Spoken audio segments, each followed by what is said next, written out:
How to turn on the heater in your car. Even though cool air is what we typically associate with air conditioning, a car's air conditioning system also controls heat.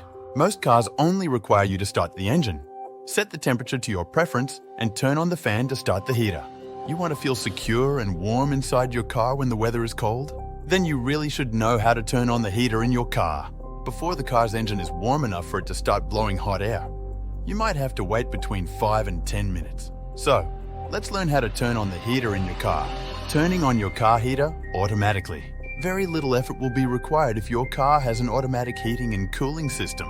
You may set temperature controls for both your warm air and cold air preferences with an automatic climate control system. As soon as it is turned on, it will automatically blow out hot or cold air to maintain whatever temperature range you set. Find the auto button on your car's dash.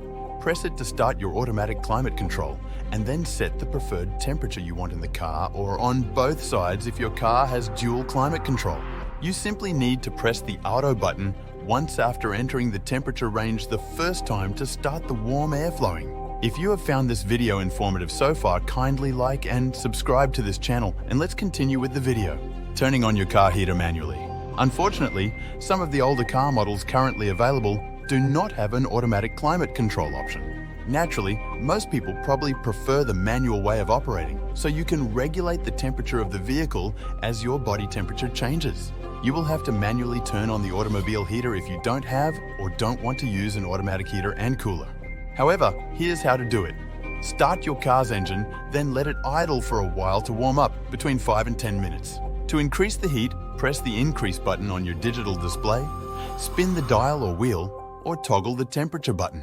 However, you need to turn on the fan and select your preferred fan speed before the warm air can begin blowing out and distributing throughout the cabin. Some other things you should know about turning on the car heater manually. Driving your car while your engine is running will speed up the warm-up process. Modern automobiles warm up in around 5 minutes, but a car heater won't start to blow heat until the engine has warmed up a little. Older vehicles, those with big engines and vehicles powered by diesel engines, will require the longest time to warm up, which will mostly depend on how cold it is outside. If this video was helpful, please consider subscribing to this channel. Thanks for watching, and I'll see you in the next one.